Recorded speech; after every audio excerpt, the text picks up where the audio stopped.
report looks into the problem of uninsured children across the country and right here in Utah.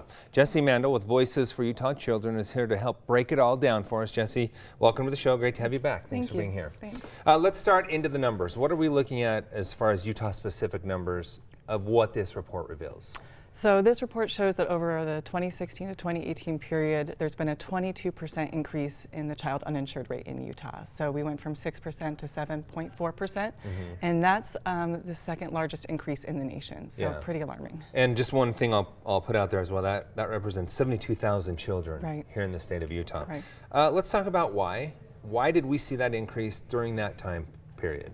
There's a few reasons. So over that time period at the national level, we saw threats to the ACA, potential cuts to Medicaid, delays in CHIP funding, cuts in Navigator and outreach funding. So all of that has had an effect here in Utah.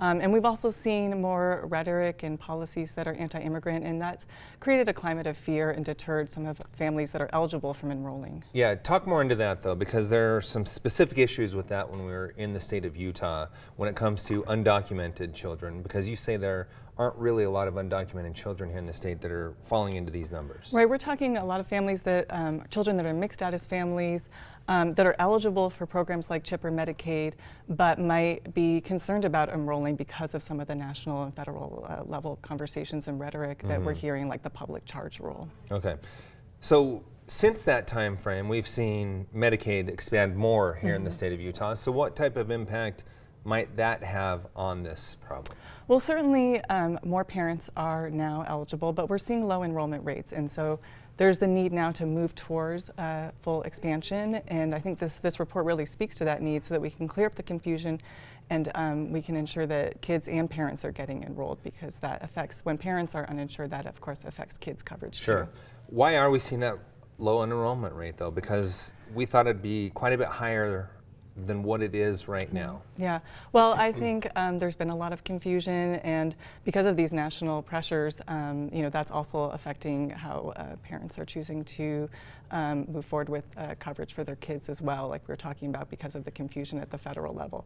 But there's certainly state level things that we can do to counter that. Okay, let's talk about that, but first I want to ask you, of these 72,000, are most of them eligible for care and they're just not getting it? Yes. Yeah, we're talking kids across the state.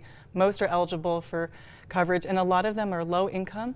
And even more alarming, we're seeing a lot are young children. So in 0 to 5, 1 to 5 are actually is where we're seeing an increase in the uninsured rate, and that's a critical time for kids to get covered. And in that situation, we assume that their parents are now eligible for Medicaid expansion as well, and maybe just not getting out and getting coverage for that. More parents are, and if we move forward with full expansion, then even more will be eligible for Medicaid. Okay. Outside of full expansion, which we are starting to trend to, given what's happening with the environment and the replacement bill, what are other solutions you're looking at?